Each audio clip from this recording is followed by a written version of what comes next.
afternoon. I'm here with Commissioner Ellis, District Clerk Marilyn Burgess, and our Elections Administrator Isabel Longoria. Before beginning, I want to thank Mayor Turner and a group of mayors who are in Washington, D.C. right now, and it's mayors from across America calling for federal voting rights legislation, and that's what we are here to call for as well. And I am here to join Mayor Turner, albeit virtually, in this call. I don't think it's an exaggeration to say that in the year 2022, we are seeing the vestiges of Jim Crow once again. More than 50 years since the assassination of Dr. King. And as we observe his memory, I hope that folks this week will remember and recognize that the attacks we're seeing on voting are but a thinly veiled attempt and successful, really, efforts at suppressing the vote. More concern as well to the fact that ultimately the voter suppression legislation that has passed, the confusion that it's causing, the suppression that it's leading to, is a step toward hijacking our democracy, hijacking trust in our electoral systems, which is something all of us should be instead working to protect. What we're seeing here in Harris County, in Texas, particularly in this community, and the number of rejected ballots, the percentage of rejected ballots, should be a warning sign and a call to action to the entire nation, and specifically a wake-up call for folks in Washington who say they support free and fair elections. Because of the new laws that passed the Texas State Legislature this past session, Harris County is flagging for rejection 35% of mail ballot applications. Percentage-wise, we are rejecting between around 7 times more mail ballots than we did before in a similar midterm cycle. So if this 35% of mail ballot applications are being flagged for rejection, if the numbers hold, and we have the same number of vote-by-mail applications we did in 2018, which was the last midterm election, this would be a conservative estimate, we would end up rejecting, or at least flagging for rejection, 27,500 applications. That is more than enough potential voters to sway the outcome of an election. And I think the folks who passed those laws at the state level and who are defending them now know that that is the case. This is the very real impact of the big lie on Harris County and on Texas. And that's why we need the cavalry from Washington to join us by passing voting rights legislation. We're doing our part. We're fighting in the courts. We're fighting to expand voting locations and hours. We're printing mail ballot applications to provide them to the voter registration groups that are now not receiving them from the state. We're helping people try to cure their mail ballots so they're ultimately not rejected. But it's not an easy thing. People throw their hands up in the air. Every time we take a step forward, the forces of the past try to cut us off at the knees. We won't let that stop us. In the spirit of Martin Luther King, we have to remember that obstacles did not stop him, or generations of activists since then, and that's why we're working to make the same innovations in voter registration as we've made on voting access. The sad part is that the confusion itself is suppression. The fact that right now there are so many reports about ballots being rejected, about what information you should and should not submit. Seniors are told all the time not to share personal identifying information like social security numbers, and now their mail ballot is being rejected because they didn't put one in their application. It is confusing, and confusion breeds apathy, and it breeds a lack of participation, and it weakens ultimately our democracy. And so while we continue to fight this, while we continue to do everything we can to help people fill out those applications and walk through the hurdles, there's a couple of things that the community can do as well. If you're submitting a mail ballot application, make sure you fill out your contact information. That way our Elections Administration Office can contact you if there's anything missing and try to cure the ballot so that we don't have to reject it. File the voter registration cards and your mail ballot application forms early. The deadline for mail ballot requests is February 18th, but you don't want to wait until then because, as you see, almost over 1 in 3 applications are having to be flagged right now for rejection. A large part of those will ultimately have to be rejected. And ultimately, don't be discouraged. We cannot allow what proponents of these bills are trying to do to actually happen, and that is to discourage voters, to discourage participation. Senate Bill 1 intended to make it harder to vote, and we will not let that happen. Let me take a brief minute also to announce a new agreement that we've reached with the judiciary and under the leadership of our district clerk, with the support of our county administrator, a solution to jury assembly. As a reminder, jury selection for our courts had been taking place at NRG, in part in light of the pandemic, but our lease expires in February, so we had to find another space to make sure the wheels of justice could keep turning, that we could adjudicate the backlog of criminal court cases that we've had since Harvey. So thanks to the work of the district clerk, of our judges, of County Administrator Barry, we are preparing to move jury assembly back downtown to the newly repaired and renovated Jury Assembly Plaza. Beginning February 6th, the jurors will assemble there where there's plenty of room with 6-foot social distancing. And then if they're selected for voir dire, they will proceed to other county facilities that also allow for proper social distancing for the voir dire, and then the jury service itself in the trial. In conjunction with our partners at the city permitting office, we are working on renovations at an expedited rate to make sure all of these different facilities are ready to go to protect the health of jurors, to minimize travel time for lawyers, for judges, for defendants, for everybody involved in the system, and to make sure that we continue getting through that court backlog. So I want to thank the judges, Clerk Burgess, the County Administrator Barry, and the City of Houston, who is helping us with this and with the permitting. I'll repeat in Spanish, and then we'll hear from Commissioner Ellis, from Clerk Burgess, and Administrator Longoria. El alcalde Turner y un grupo de alcaldes de alrededor del país se reunieron hoy día, este momento, en Washington, D.C. y están pidiendo legislación, leyes que protejan el acceso al voto en nuestro país. Me uno a esa llamada desde aquí virtualmente, me uno a todos estos alcaldes y a nuestro alcalde Turner. No creo que sea una exageración decir que en el año 2022 estamos todavía intentando quitar rastros de la era de Jim Crow, cuando era imposible casi el voto, la discriminación. Este año que celebramos a Martin Luther King Jr., a todo lo que él logró, debemos recordar que lo que está sucediendo con el ataque al acceso al voto son intentos de limitar la participación y son pasos también que ponen en peligro y pueden intentar derribar nuestro sistema democrático, nuestro sistema de votación, de participación democrática. El rechazo de boletas en el condado Harris debe servir como una llamada de atención a otros condados, a otros estados y líderes a través de nuestra nación, y además debe servir como un llamado de atención a aquellas personas en Washington, D.C. que dicen que apoyan las elecciones libres y justas. Dada la nueva ley que pasó la legislatura estatal este octubre del 2021, el condado Harris está teniendo que marcar para rechazo un 35% de las solicitudes de voto por correo.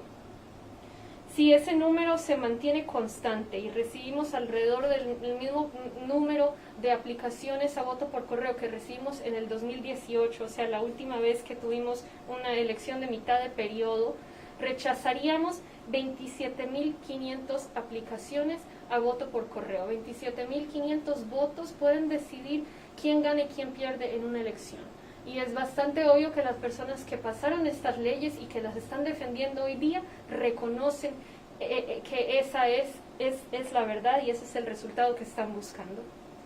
Este es un impacto muy serio de la gran mentira que el expresidente ha venido repitiendo y repitiendo, intentar convencer a la gente que hay algún problema con nuestro sistema electoral.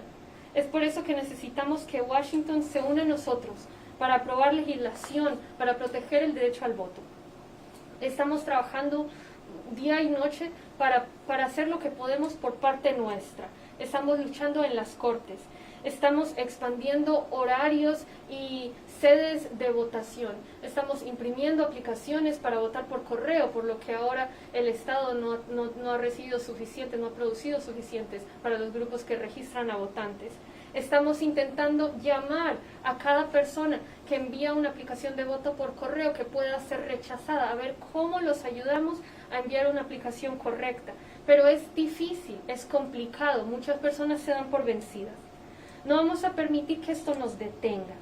La realidad es que la confusión en sí es lo que causa que las personas no participen. Si tanto uno escucha el no votar, el que las aplicaciones se rechazan, el que es difícil el proceso, que tiene tantos obstáculos, menos quiere uno participar.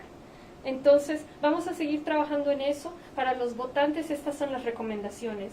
Cuando llene su aplicación de voto por correo, ponga su información de contacto, su número de teléfono, para que si necesitamos contactarlo para clarificar alguna duda, podamos hacerlo. Envíe su aplicación lo más pronto posible. La fecha límite es el 18 de febrero, pero como ve, estamos rechazando más de 1/3 de las aplicaciones. Entonces, es probable que haya que rechazarla de usted. Con eso se da tiempo para poder volver a enviar la aplicación. Y no se deje, no permita que lo que está sucediendo lo prevenga el mandar una aplicación, el querer participar, el querer votar. Sé que es confuso. Pensemos en las personas mayores de edad. Se les dice a cada momento, no compartan su número de seguro social. Es peligroso. Hay muchas personas sin escrúpulos intentando robar la identidad. Y ahora se les está pidiendo el número social en las aplicaciones al voto. Entonces entiendo que es confuso, pero tenemos que trabajar juntos y no dejar que la meta de esto gane. Es decir, no dejar que esto prevenga la participación democrática. Muy brevemente quiero anunciar un nuevo acuerdo que hemos alcanzado con la rama judicial para el tema del servicio del jurado. Por la razón del COVID, hemos estado llamando a las personas que se invitan a participar en el jurado al estadio de NRG para que allá puedan reunirse con más espacio de distanciamiento social. Lastimosamente, ahorita en febrero expira el acuerdo que tenemos con NRG, entonces teníamos que encontrar una alternativa. Gracias al administrador del condado Berry, al District Clerk Marilyn Burgess y también a nuestros jueces hemos encontrado una solución. Vamos a mover el servicio de jurados, el proceso de selección de jurados a la plaza de reunión de jurado que está recientemente renovada aquí en el centro de Houston, en el downtown. Hay suficiente espacio ahí para que haya el distanciamiento social de 6 pies. Ya que usted sea elegido para servir propiamente en el jurado, entonces se le llevará a otros edificios del condado, a otras instalaciones donde también hay espacio, que son muy seguras y que ya hemos trabajado con tanto los jueces como los abogados, como la ciudad de Houston. Entonces quiero agradecerles a los jueces, a la District Clerk Marilyn Burgess, a la ciudad de Houston y también a nuestro administrador Dave Berry por ayudarnos a encontrar esta solución. Si recibe una invitación para participar al jurado, por favor hágalo. Tenemos muchísimos casos atrasados que están esperando ver la justicia, el que se resuelvan las cosas, y para eso necesitamos que participen todos los miembros de la comunidad que pueden ayudarnos con los jurados. I'll pass it on to Commissioner Alice. Thank you, Judge Hidalgo, and thank you for your leadership. 2 great announcements. I'm so glad under your leadership. We're going to get that jury assembly room back up and running again. I also want to congratulate you for joining the mayor, who, as you said, is in D.C. for the Conference of Mayors. It is in the great tradition of Martin Luther King that you are protecting our democracy. I was in D.C. for the march. I saw Martin King in Atlanta when Commissioner Garcia and I were there November for a NACO, National Association of County Officials Conference. And I told him I would come. I had no idea it would be so cold in Washington, D.C. By the way, he was a county official. I remember when my old boss, Congressman Leland, asked me to help raise money for him to run for Fulton County Commissioner, and he won as a very young man. Didn't like it too much to get one term. It was a great march. I saw a lot of old friends there. And I was reminded how King's movement was very much analogous to a symphony. In fact, some of the old timers, Andrew Young and Jesse Jackson, also talk from time to time about the 4 movements in a symphony. The second movement, by the way, was to give people who didn't have the right to vote the right to vote. There's no mistake what people are after when they try and put more restrictions on us in Texas. The Houston Chronicle had a great quote, which I just love, basically saying that in Texas, people have been complaining about voter infringement since the freed slaves were given the right to vote. In Texas, it's no accident that we rank 42nd in total statewide voter turnout at 61.2%, which exceeded the 51.4% voter turnout in 2016. We invested a record amount of money in Harris County in trying to make it easier for people to vote. And here we are now with a new variant where all of these challenges and restrictions were placed on urban counties like Harris County in Texas in particular. So Judge, thank you for your leadership. I know you and I are going to do a telephonic town hall meeting, I think. I'm taping the recording. I'm going to do it tomorrow night to let people know what they can do. But this fight is so important. And I can't imagine, over 50 years after Martin Luther King was assassinated, here we are still going back to the second phase, the second movement in his symphony, the Civil Rights Movement. First was for public accommodation. Second was for the right to vote. It is embarrassing. And I'm glad we're going to do as much as we can. I hope the Senate will pass the bill. I hope that we'll get a good history lesson on how many times the filibuster has been changed historically. Over 160 times, because that bill ought to pass. With that, I'll bring up Clerk Purchase. Thank you, Commissioner Ellis. Just like the right to vote, you are guaranteed the right to a trial by a jury of your peers as a citizen. And so we need you, if you receive a jury summons in the mail, to answer that summons and to show up for your day of service. We will be leaving NRG on February 1st. That will be the last day we have jury calls out there. We'll resume jury service downtown at the newly renovated Jury Assembly Plaza on February 7th. If you get a summons, you'll be directed to go online to pre-register or call our office to pre-register, and at that time you'll be given a date, time, and place to show up. We'll be doing 3 calls a day, one at 8 a.m., 10:30, and 1 p.m., in order to be able to call at least 525 jurors per day. So if you receive a summons, we're asking you, please respond and show up and help us deliver justice in Harris County. Thanks. Isabel Longoria, Harris County Elections Administrator. Just want to reiterate the points today. As we get more mail ballot applications, we are seeing just a steady percentage and number that we have to flag for rejection. We're doing everything we can to call voters, to email you, to make sure that we're researching every database that we have now or that the Secretary of State makes available to us to help every single voter really cure their mail ballot application. So as we fluctuate between the 16 and the 30%, what I really want to get across is this is a bad number. Call our office, 713-755-6965.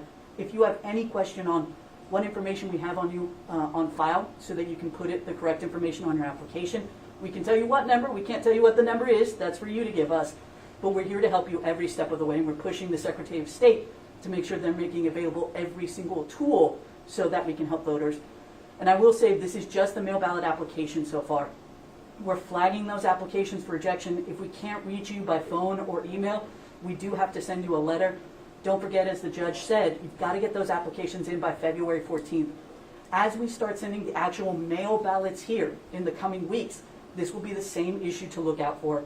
Make sure that you are including the same Social Security or driver's license number that you did on your application or is on file, so that later we don't have to then question, flag, and reject potentially your mail ballot. So again, call us, go online, find every information you can so that we can help you make sure your mail ballot is counted. Any questions? What are the common reasons it's flagged? Can you give us like the top 3? Yeah, absolutely. So the top reasons are people just are not including a number.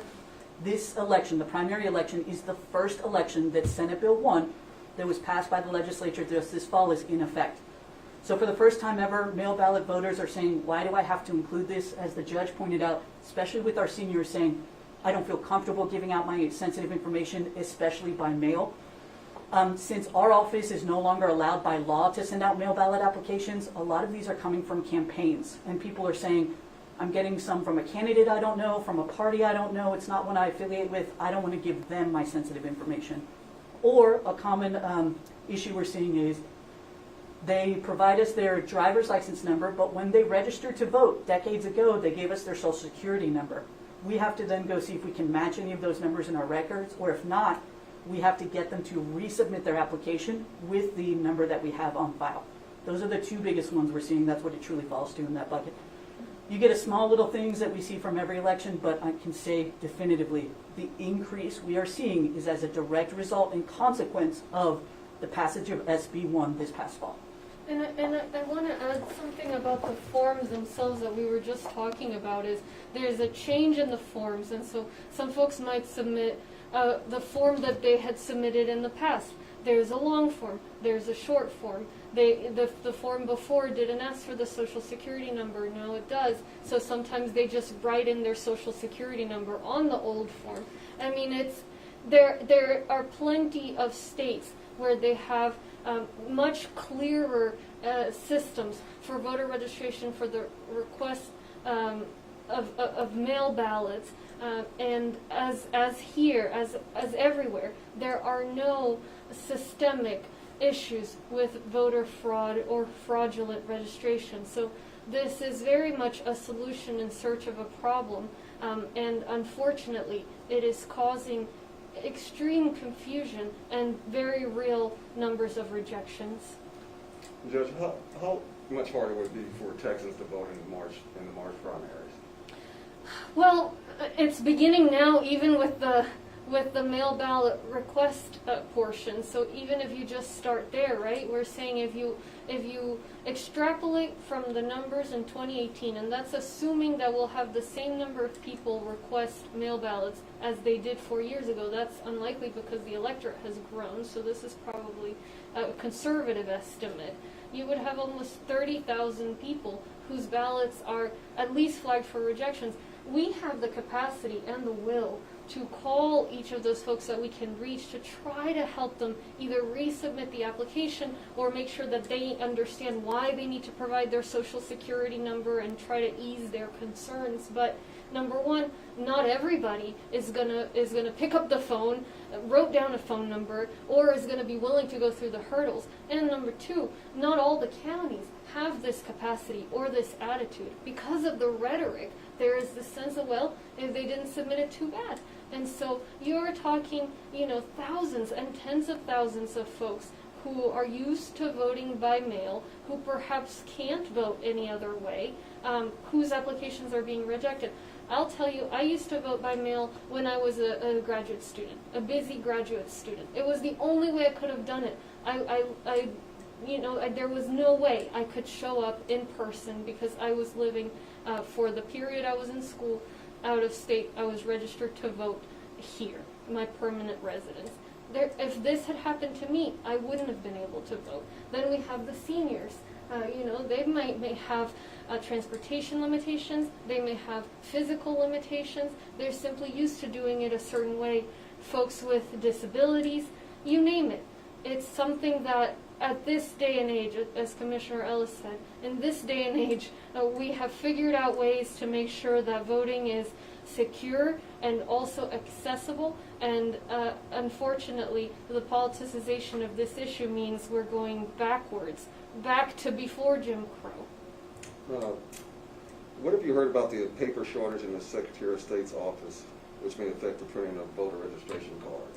I'm hearing from groups like the League of Women Voters, different organizations that help with voter registration, that they were expecting voter registration cards from the state that they're not now receiving. And so there is another source of confusion. If they go online and print a form, could they print the wrong form and then they're registering people for mail ballots with the wrong form or to vote with the wrong form? So we're working on printing forms ourselves that we can then distribute to those groups, but the situation is not ideal. I think there may even be some lack of clarity as to the form itself, so I'll let Isabel Longoria answer the question in more technical detail. But to not get into the weeds, fundamentally what's happening here is a maze of technicalities that seek to entrap people into not being able to vote. And we, as offices that are dedicated and have a charge to facilitate elections and voter registration,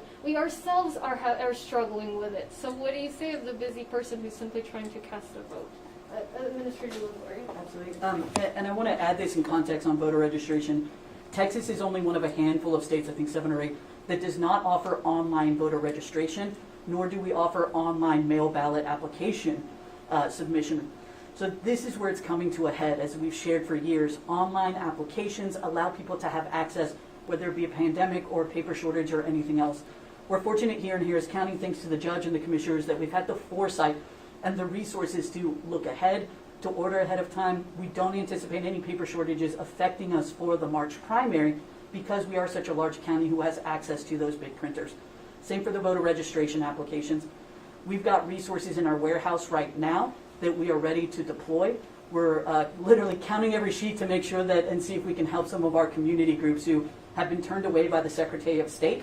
And we are also prepared to say, hey, if you send us a voter registration application, whether it is an older one or a newer one, if you send us information by law, the exact requirements that you need, we can accept your information to register to you to vote. So as with everything else, send us what you got, right? Send us what you got with the numbers you have, with the form you have.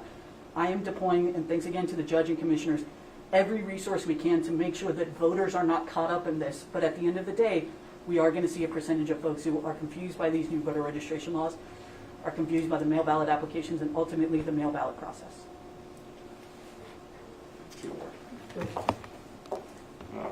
What should voters be doing today to ensure that their vote counts March 1st, that they're able to vote? Today, register to vote. Do it as soon as you can. If you plan to request a mail ballot, request it today as soon as you can. Assume that there may be something missing, that you may have to do it again. Know that we're going to be there to hold your hand every step of the way, but do not wait until the last minute. Normally we say that just in the hopes you won't forget. This time we say it because there's a system that's been designed to err on the side of rejecting a valid voter's application, a valid voter's right to vote. And so, given that that's what the system is now set up to do, we need to give a little bit more time for us to be able to fight back against that. And the way you help us is by doing things early this time around. Why is the March primary so important this time? Voting is always important, and really, it's both parties have their primary, and it's crucial for the right candidate, the candidate that reflects the values of the community. The way that the community elects that candidate is when they turn out to vote. And so it's better for everybody to see participation. It's just the way democracy works. Democracy depends on our participation, and if people cannot vote, they can't participate. So however you vote, whichever primary you're voting on, whichever primary candidate you support, just participate. It seems like every time we have an election or a primary, it's more important than the last time. And it seems to be true to this fact that it's really important. I mean, the reason we find ourselves here is because there are legislators, in particular at the state level, but certainly leaders at the national level, who are cynical enough to put their political aspirations ahead of our democratic values and our treasure as a nation, which is democracy. And so if we don't participate and make sure that leaders respect democracy and democratic principles, we're only going to see more of this. So tying it into this issue, voting is more important than ever, so that we can elect folks who protect democracy. Any more? Have you guys reached out to other counties, and if so, are they finding the same kind of numbers of rejections? We are in touch, I'm always in touch with other county executives, and what I hear is the confusion, the concern. How can we help voters submit applications that are going to be valid under this new system that is designed to help them fail? As far as the comparison with numbers, I'll see if Administrator Lindbergh has something to add on the specific numbers. Yeah, this is not. This is an issue that we're seeing across the state, as I hear from my election administrator peers. Harris County is actually doing slightly better. I can point out a couple of things. For one, we do a custom designed mail ballot application. You can see on our website.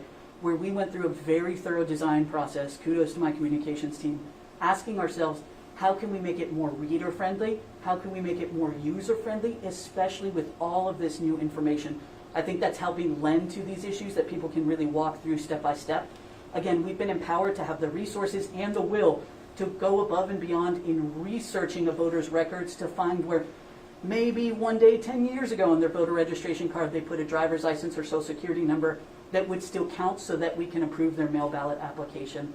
I also wanted to touch upon the idea of why this election is so important. Again, this is the first election that SB 1 is in effect.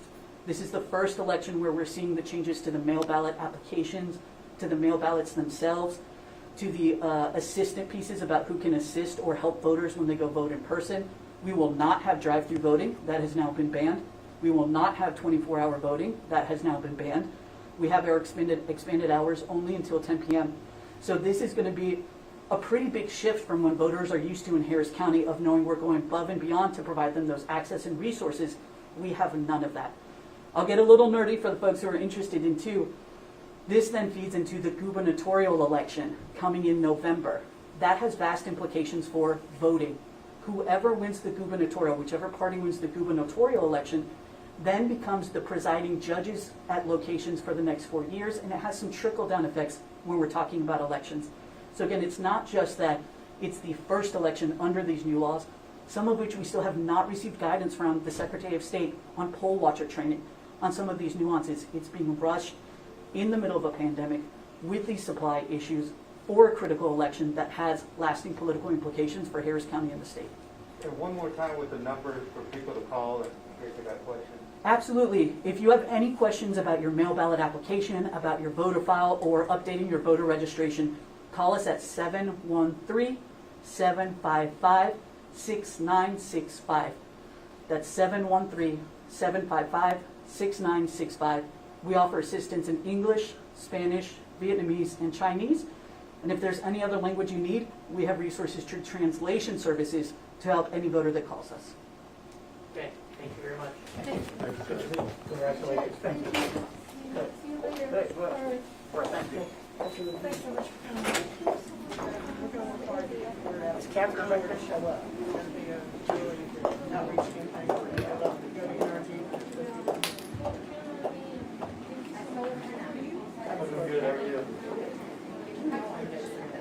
I know, I'm sorry.